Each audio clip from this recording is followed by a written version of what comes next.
Hey guys, I'm back with a new video. So my name is DM Jacob and I am in class 11th and I've taken biopsychology for my upcoming 2 years.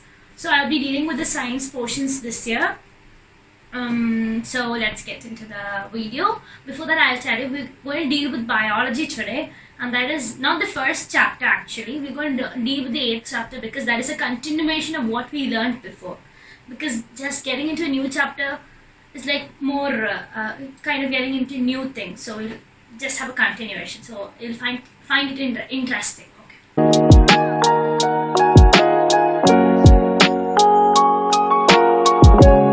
So we are getting into the chapter 8, cell, the unit of life. So what do you know about cell, or what is cell? That is a basic structural and functional unit of life. So why do we say it's a basic structural as well as a functional unit?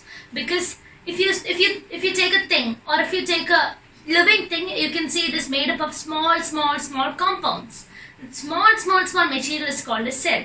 So it gives a structure. If my hands has got this structure, it is because of the cells I have inside it. So that is why it's a structural unit. Its functional unit is because cardiac muscles or the cardiac cells cannot make the brain. That is because each has got different functions, and that cells have to perform the particular function in order for our body to maintain maintain its processes. So the life process have to be maintained like that itself. We learned that the structural and functional units. Who found out cell first? We all have learned about him in our class 9th. So that was Robert Hooke in 1663. What did he look into to find the cells? He looked into dead cork cells. So what is a cork cell? It's a bark of a tree. So when he looked into it, he used a very primitive microscope. It is not a compound or electron microscope. It was very primitive microscope. So it was dead cells, and what he found was just honeycomb-like structures. So that was just like how you see a honeycomb. That was just small compartments, and he coined this term cell for the small rooms-like structure. Then who observed the living cell? That was living Hooke. So he observed the living cell on what did he look into it? He looked into the pond water, where that might be tadpoles. Tadpoles and all are single-celled organisms. So through that he observed that there is living cells. So we have learned about the cell theory. Now what is cell theory? We know that there is a cell theory and there are 2 people. So who proposed the cell theory? That is Schleiden and Schwann. Who are they? Schleiden and Schwann. And the cell theory goes like this. All organisms are made up of cell. Cell is the basic structural and functional unit of life. So what are they? All organisms are made up of cell, and cell is the basic structural and functional unit of life. And there came a person, Virtue. He modified this cell theory and made it a little more complicated for us to learn. So that is like he told, we learned the same in 9th standard. So that is like, what do you say? Where does this cell come from? That is a question which everyone had. So he solved that problem. He solved the answer and he gave us the answer for the question.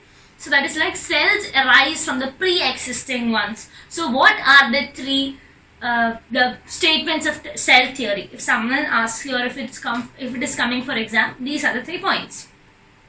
So what is the main component of a cell? We learned that 3 main components of cell. There are 3 main components. So first one is cell membrane. That is very important. Then we have the nucleus. It is the master or it is the it is like a CPU, or it is the master brain of our cell. And then we have a cytoplasm. It is a jelly-like substance. So we learn about everything in detail. So first, cell membrane. So what is cell membrane? Even plant cell and animal cell has got cell membrane. It is very flexible. It is semi-permeable. Rather than saying it's semi-permeable, use the term selectively permeable, because it allows only certain substances to go inside and outside. Then it is porous. It's like it allows that is why it allows the movement. I'm sorry. It is a lively component. It is living. It is not made up of dead things. It's a living component. Then cytoplasm. What is cytoplasm? It's a jelly-like substance which is inside, or it is this is the cell membrane, it's inside. It is outside the nuclear membrane and inside the our cell membrane. So we learned about cytoplasm. Next we are going to learn about what nucleus. So what is nucleus? Nucleus is the master thing. Why do you call it a master membrane, or it's the master organelle? It is because it has got the genetic material. So we know we look like our parents, we look like our grandmother, grandfather, we've got traits from all of them. That is because of our genes. So genes are present in the nucleus. That is why it is very important. So nucleus is the control unit of a cell. It is a double-layered membrane, and it is also highly porous. So it has a membrane. It is called as nuclear membrane. And inside the nuclear membrane there is nucleoplasm. That is something like the cytoplasm itself. It has got a nucleolus and the chromatin fibers in it. So we'll learn about all these in details. Before that, I just give you a rough sketch of what is it. So we learned what is protoplasm. Protoplasm is known as the living component of a cell. That is cytoplasm plus nucleoplasm. So as we learn in math theory, my class teacher when I was learning, she told me that, see, if it is protoplasm is cytoplasm plus nucleoplasm, then what is nucleoplasm? That is protoplasm minus cytoplasm. It's an equation, I think. So now we learned about a cell and the basic components. Now we'll learn about the classification of cell. So we've heard about eukaryotic cell and prokaryotic cell long back in 9th standard, I guess. So we'll just recollect it now. So what is eukaryotic and what is prokaryotic? EU or eukaryotic means it is new or it is developed. So eu means true and karyon means nucleus. Okay. So what is eu means new, karyon means nucleus, and pro means primitive, and karyon means again nucleus. So eukaryotes, we'll discuss about eukaryotes first. Eukaryotes are organisms, or they are living materials which have well-defined nucleus and membrane-bound organelles in it. Whereas prokaryotic cell it's that where they don't have a membrane-bound organelles nor a well-defined nucleus. So that is the difference between eukaryotics and prokaryotic cell. We learned the difference between them. So now the examples. So prokaryotic is bacteria, blue-green algae. And by the way, blue-green algae is not an algae, it is a bacteria. And then for eukaryotic, everyone, you can name, if to say in particular, it's me, you, and everyone who is watching this, dogs, cats, every other organisms, that is, if you can see something, I guess everything has a well-defined nucleus. Then, organisms are divided into two on the basis of their number of cells they have. We have learned unicellular and multicellular organisms. So what is unicellular organisms? Unicellular organisms are organisms with a single cell, and multicellular organisms are organisms with more than one cell. So yeah, what is the difference between a unicellular and a multicellular organism? We learned first it's single cell. For multicellular, it is more than one cell. It is a for the other one, for the unicellular, it has a simple body structure. It's like one cell, so only that cell shape it has. For the multicellular organism, it is a complex or a compound structure. Then there's a division of labor that happens inside a cell itself. Inside a cell, there's a division of labor in case of unicellular organism. In case of multicellular organism, there is division of labor between cells, not inside cells. It is intercell, not intracell. So that is because it's a single cell who has to do it, digestion, excretion, nutrition, everything. Whereas we have particular organs, or we have some organ systems for all these things. Then for unicellular organisms are completely, their body is completely exposed to the environment, because this one cell, it is already exposed. For us, we have only our outer part, only our skin, it's exposed outside. So we are multicellular organisms. Our outer appearance only is exposed to outside. Our inner organs are inside us itself, it's not outside. So usually unicellular organisms are microscopic. What is the exception? We've learned that there is only two single cell organisms which you can see with your naked eyes. That is, I think most of you have chicken eggs, right? They are single cell organisms. You can see with your naked eye. Whereas the biggest single cell organism is an ostrich egg. So we learned the difference. Now we learn about why organisms have got different, why cells have got different shapes and structure. Because a neuron, what is the duty of a neuron? Neuron requires transmission of messages or transfer of information. That is all that is happening. So if neuron is short or if it is round, that you need to have a more than the number of neurons that we have for the transmission. So neuron is long and branched, so it can go to anywhere, and that is how the RBC is round. The striated muscles are cylindrical. There are spindle shaped ones, there are spiral ones. All of them are cells itself. So now we'll get into detail about the cell membrane, the nucleus, the nucleoplasm, the organelles, everything inside a cell. The cell membrane. Cell membrane is also known as the plasma membrane. It is selectively permeable as stated before. So I told you selectively permeable is the term that is to be used from your 11th standard onward. It is not semi-permeable, it is selectively permeable. It allows only selected materials to move in and out. Then the constituents or what consists of these cell membrane is proteins and lipids, and they are very highly porous, which allows materials moving in and out. So to be clear about the structure, what is the structure of a cell membrane? You tell that cell membrane is the it is the component that gives shape to a cell. Then what is its structure is? What gives shape to the cell membrane? That is the structure, the fluid mosaic model. The fluid mosaic model is also known as the quasi-fluid structure or the quasi-fluid model. That is, it is like a lipid bilayer in which there are proteins like mosaic.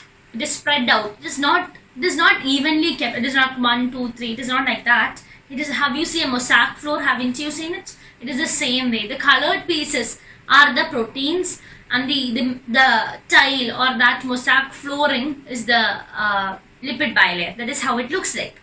So that is the structure. And if a question arises, the question would be like, in a question paper it would come like, a cell membrane looks like it looks like a sea where icebergs are floating. So the icebergs represents the proteins, and the sea, the water in the sea represents the lipid bilayer. So that is a model. So the fluid mosaic model was set forth or was proposed by Singer and Nicholson in the year 1972. It was Singer and Nicholson. That is a very important, they are very important people. So just remember that from the examination point of view, it is important. They formulated this in 1972. Then we learn about the components, that is the lipids and proteins. We learn about lipids and proteins in detail. So lipids, to be clear, they are phospholipids that make up the cell membrane. So lipid has two parts, the head and the tail. So head, as we learned about soaps in class 10, we learned that soaps is a hydrophobic and hydrophilic end. So the hydrophilic end was towards the water or was away from the water, and we learned all these things. No? So the same way, these two, or the head and the tail, has two phobia and philic nature. So the head is hydrophilic and the tail is hydrophobic. So the head is made up of a phosphate group plus a glycerol. We learn what all these things are in the next chapter. So just by heart this. They are made up of phosphate group and glycerol. So, and the other one, the tail is made up of unsaturated fatty acids. There is one saturated fatty acid as well as there's an unsaturated fatty acid. So the structure of the fat molecule or the lipid molecule is, it has a head and a tail. So there's a kink in one side. When you look at your textbook, you can see the picture of the lipid. So it has a kink in one side. The kink is because of the unsaturated fatty acids present in it. So now we learn about proteins. Proteins are of two types. There are peripheral proteins and integral proteins. Peripheral proteins are extrinsic proteins and integral proteins are intrinsic proteins. So peripheral proteins, they are 30% in the membrane. It's like the 30% of the proteins present in the cell membrane is the peripheral proteins, and the 70% of proteins in the cell membrane is the integral proteins. The integral proteins are tightly packed and it is hard to break, whereas the peripheral ones, the periphery is very loosely packed and it is easily breakable. Then these integral proteins have got transmembrane proteins and channel proteins in them. So now we learn about carbohydrates. So carbohydrates are of two types. Are not of two types. They are having, in their structure, they are having two types of materials in them. So they are like glycolipids and glycoproteins. So glyco, it is like sugar, glycogen, glucose, everything starts as GL, no? So glycoproteins and glycolipids. So what are the constituents of carbohydrates? Glycoproteins and glycolipids. So carbohydrate plays a major role in determining your blood group. You say your blood group is O positive, your blood group is B positive, it's AB minus, it's B positive and stuffs. These all are determined by the carbohydrates and it helps in immunity also. So the next is like the structure. We say it is lipoproteinous.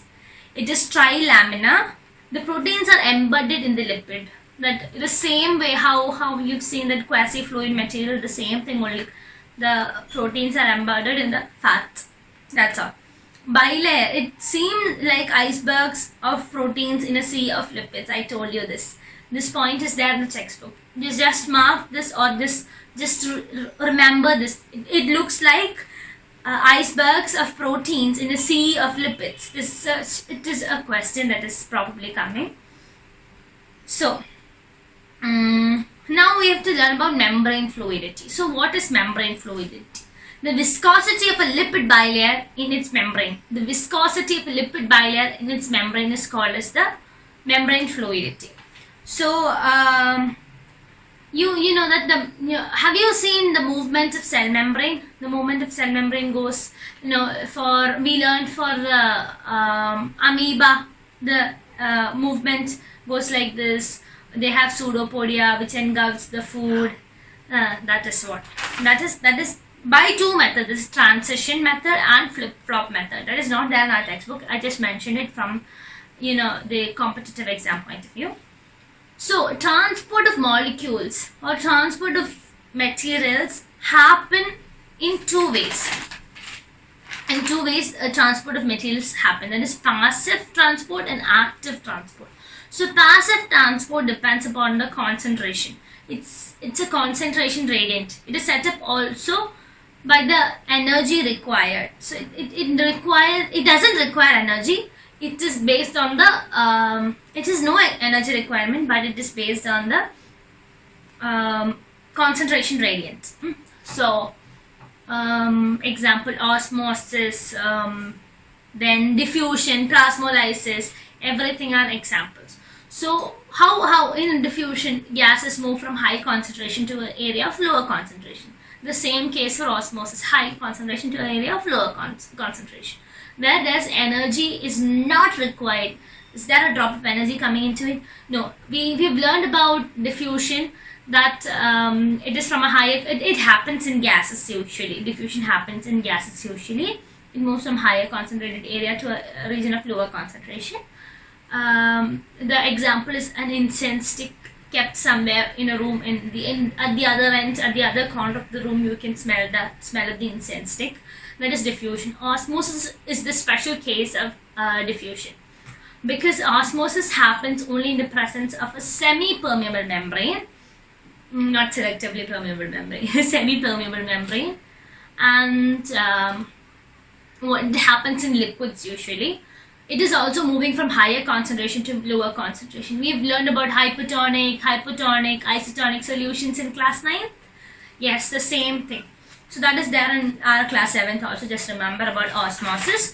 Then we have this plasmolysis. They are like the shrinking of plant cells, because plant cell has a cell wall, and the cell content shrink when it is put in hypotonic solution. So now we've learned about active transport, passive transport. Now we're going to learn about active transport. So active transport doesn't involve it is not an energy gradient, it is not a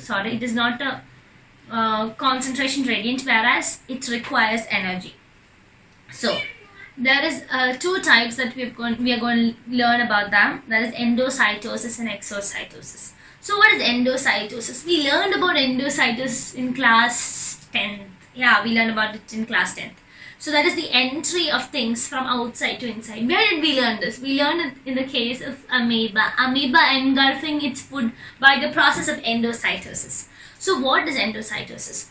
Entry of anything inside a cell through the help of cell membrane. Through the help of cell membrane. That is to be noted.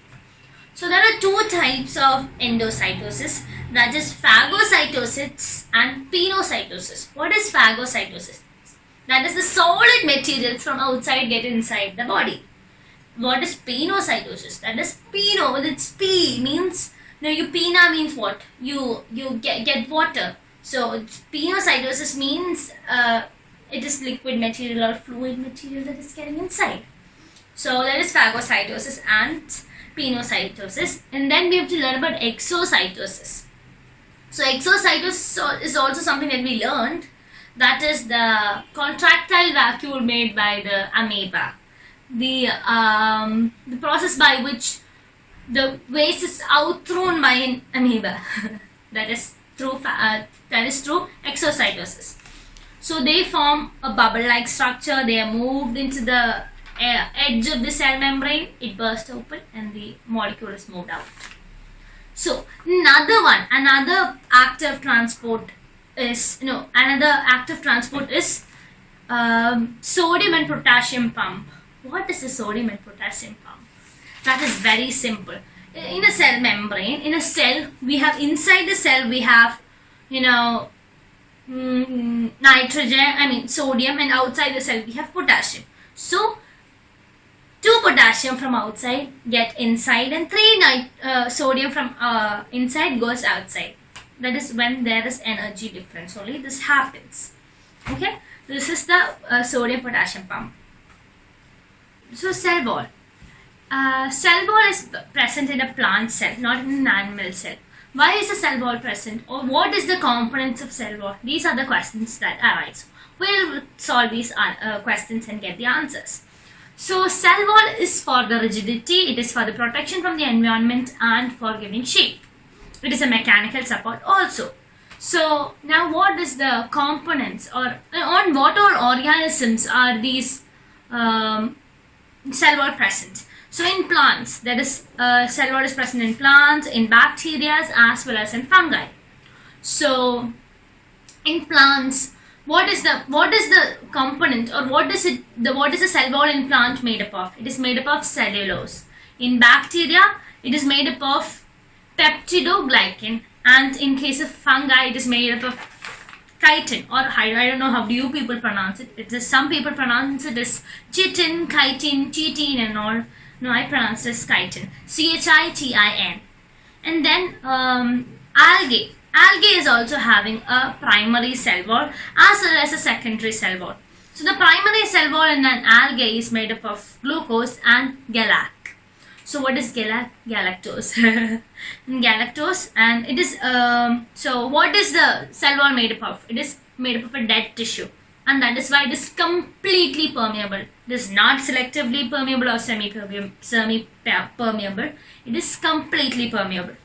And between two cell walls, if it is two plant cells and this is the two cell walls, there's a small gap between each of them. No, this gap is called as the middle lamella, or the space between it is called as middle lamella.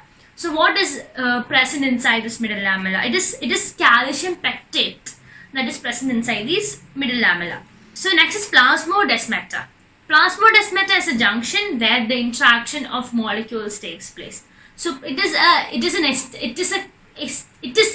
establishing a connection between the the cell wall and cell membrane and the other organelles for the transfer of messages.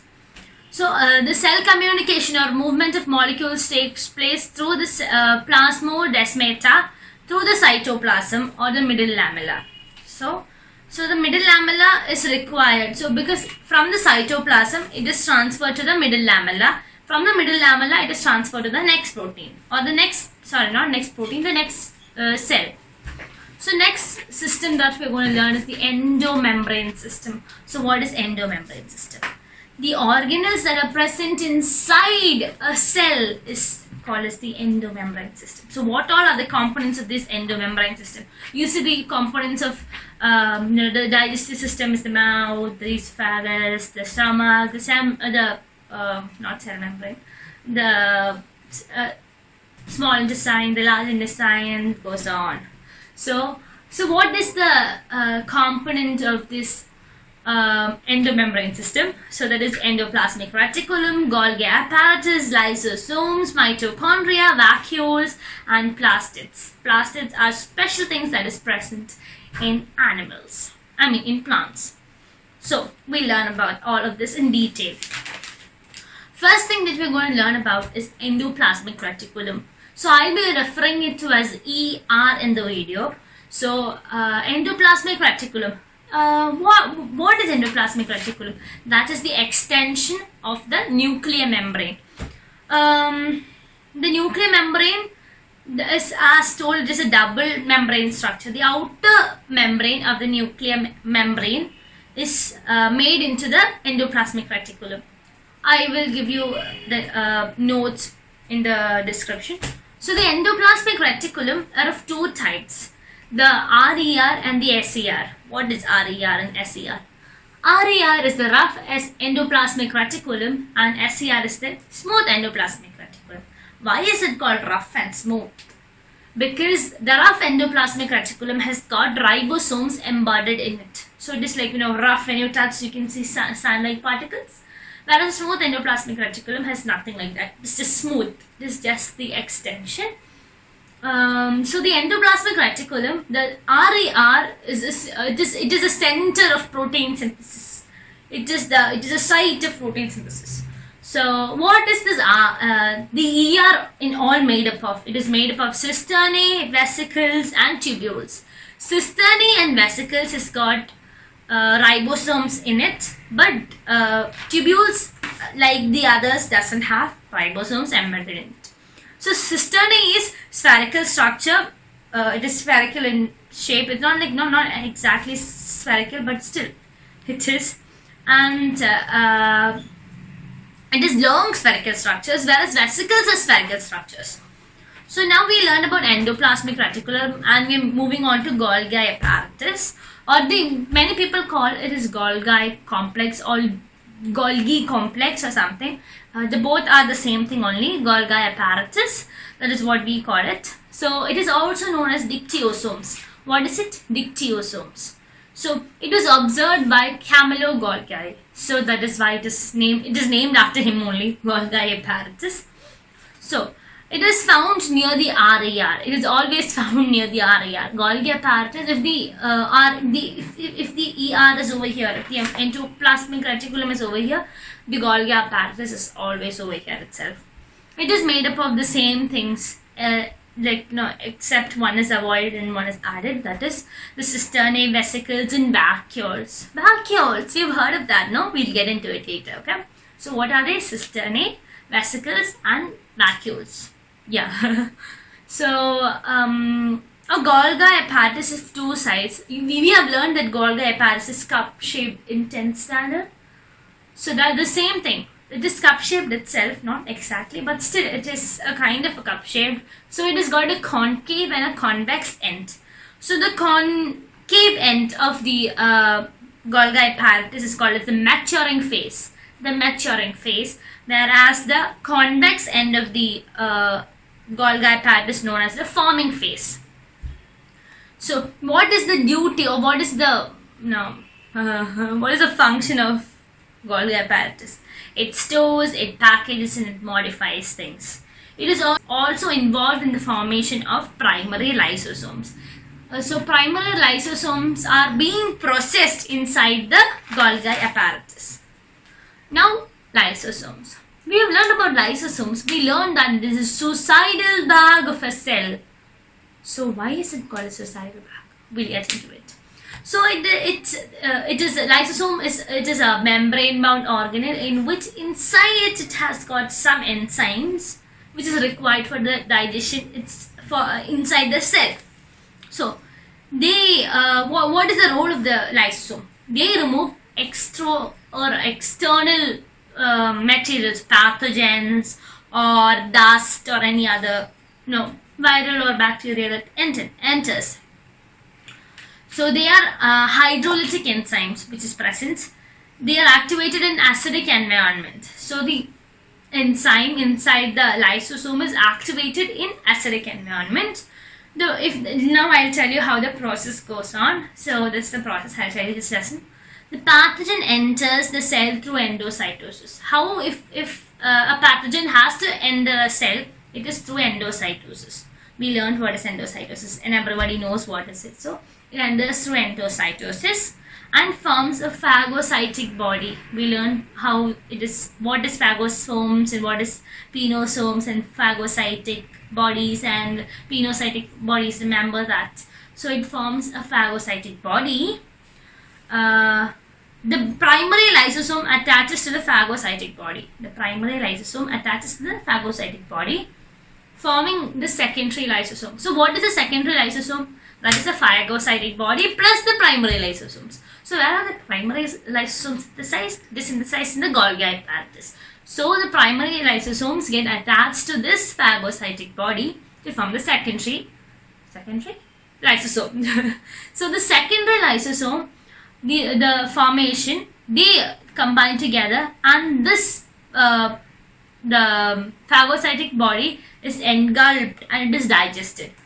After that, it is digested and it moves towards the end.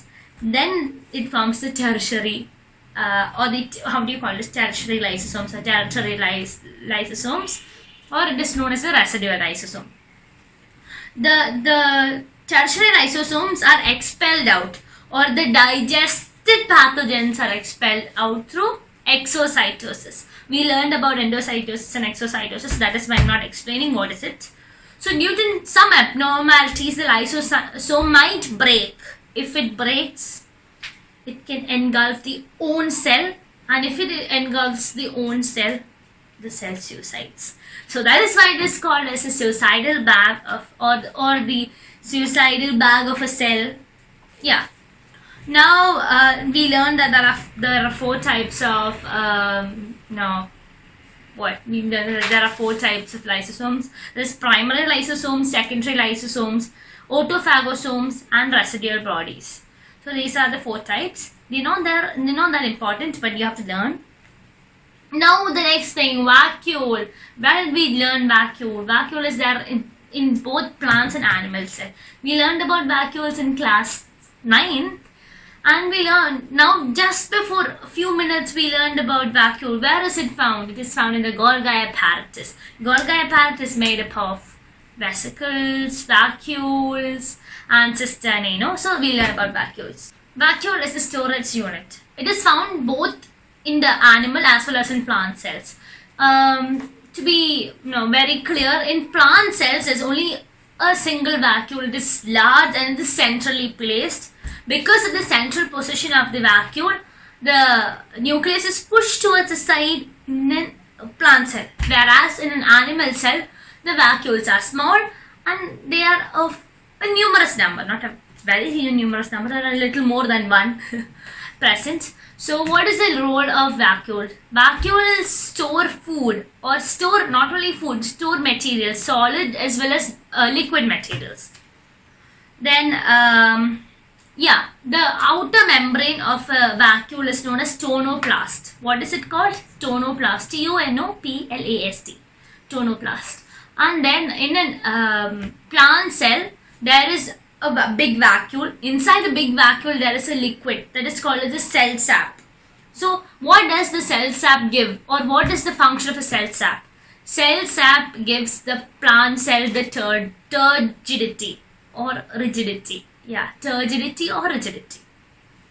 So, in animals, as I told, there are many of them. In plant cells, there is only one. So, vacuoles are of different types. We know about two of them. Which are they? Food vacuole and contractile vacuole. Where have we heard of this term? We have learned about this in the amoeba. The amoeba takes up the food by endocytosis and forms the phagocytic body first, and then that forms into the food vacuole, and then after the food is being digested, it is formed into a contractile vacuole and it's expelled out through exocytosis. So we learned about food vacuole and contractile vacuole. They are the two types that we have to learn this year also. So the next organelle that we have to learn is mitochondria. Some people call it as mitochondria. I don't know. I call it mitochondria. So it is known as the powerhouse of the cell. Why is it called as the powerhouse of the cell? Because it produces ATP. What is ATP? ATP is the energy currency of the cell. So ATP is adenosine triphosphate. Yeah. If there is no energy being produced in the cell, how will a cell perform its function? So mitochondria is also a double membrane structure, and it has an outer membrane. The inner membrane is highly folded. It is like this folded. It's very, very folded. It's how you make a paper fan. It is folded such a way that why is that? It is because to increase the surface area for production of the ATP. Then the next one is that each fold is known as cristae, and there's a special thing about mitochondria. It has got its own DNA and ribosome. Wow, we have learned that every organelles are something that is a part of a cell, and each a single organelle has got its own ribosomes and DNA. It's nice. So it is self-replicating. It can make its own twin brother from it. So they are autonomous organelles. So that is all about mitochondria. Then by the way, the ATP is formed by adenosine diphosphate plus a phosphate group. So adenosine triphosphate is formed by ADP plus a phosphate group. So next organelle that we have to learn is plastids. Plastids are found only in the plant cell. So what is plastids, or what are the function of plastids? Okay, plastids are also self-duplicating, self-autonomous organelles. So what does that give a clue about? It tells that it also has got its own DNA and ribosomes. So it is also a special organelle. Plastids are of three types: leucoplast, chloroplast and chromoplast. So we know about the leucoplast, chromoplast and chloroplast. So which is the most familiar one for you? That is chloroplast. So that is the green coloring pigment, or that is the one which gives the green color to the trees and plants.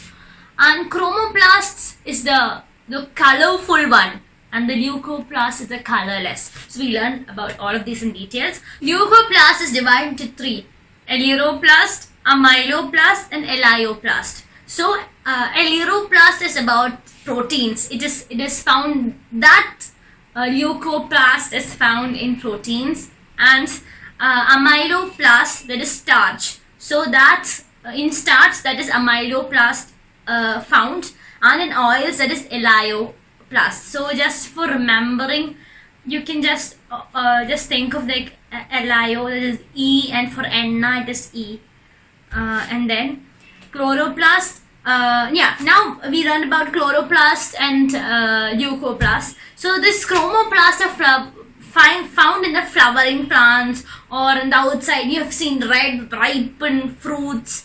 That the color that you've seen in a flower or a fruit is due to the presence of chromoplast.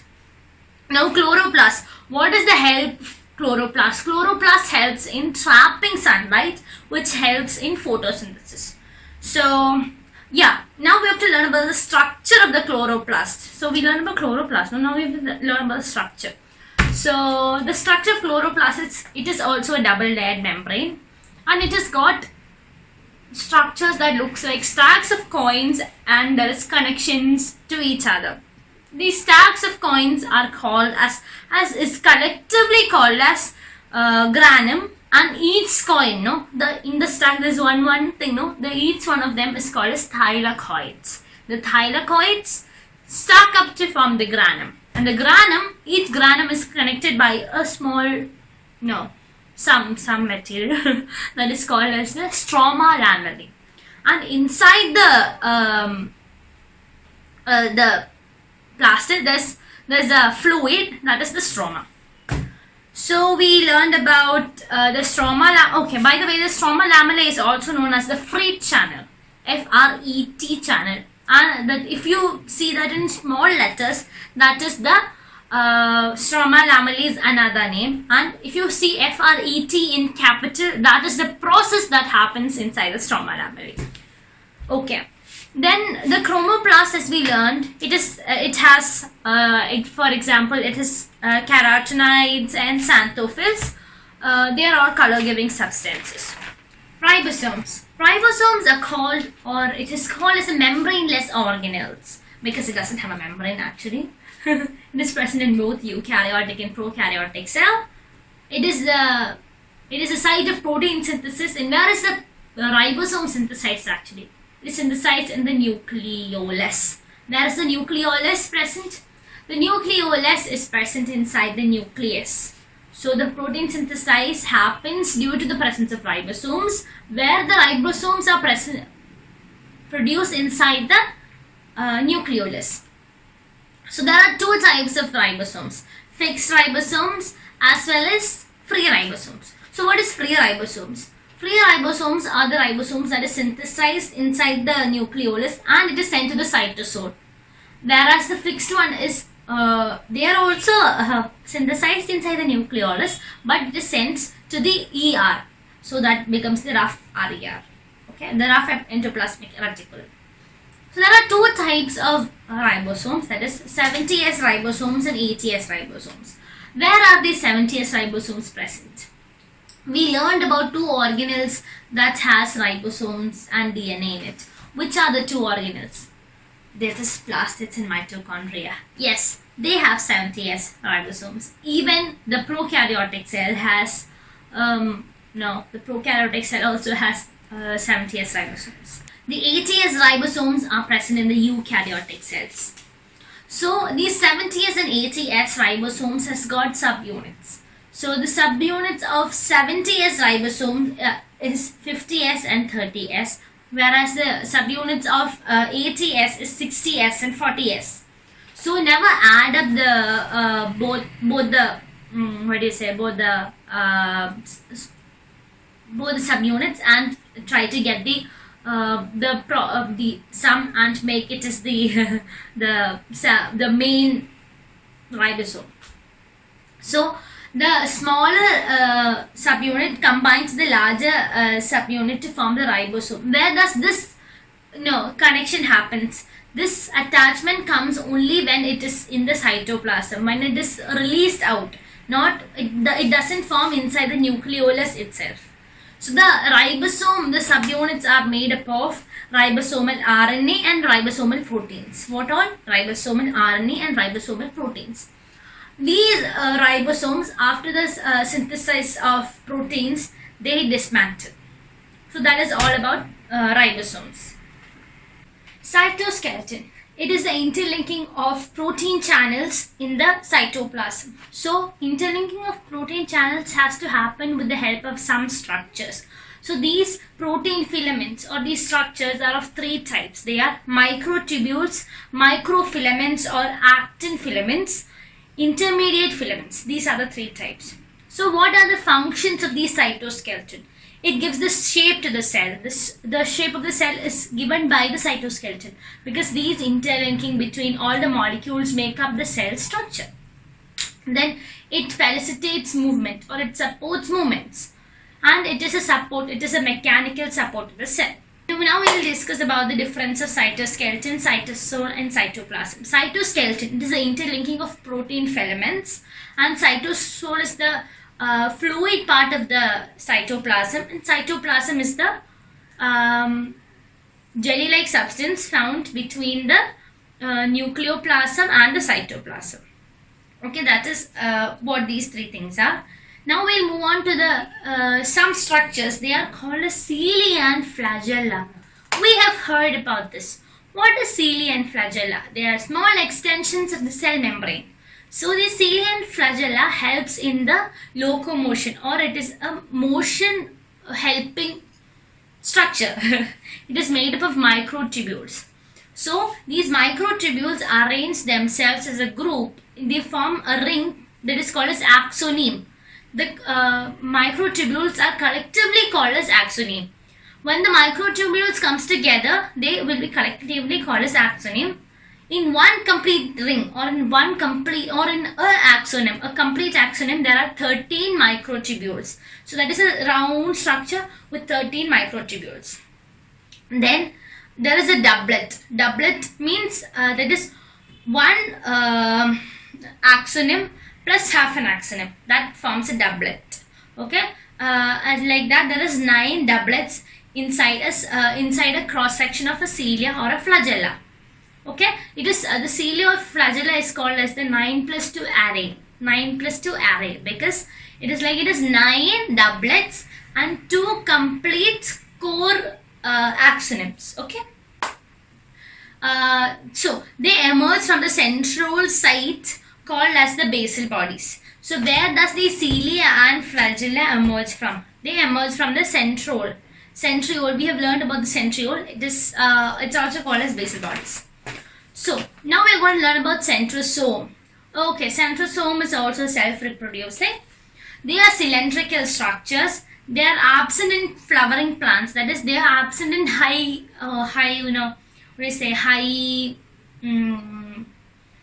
structural plants which can give flowers and fruits. Most of the fungi also it is absent. It is present in eukaryotes. It's present in us. Okay. Except for these. They are made up of proteins called as tubulin. They are made up of proteins.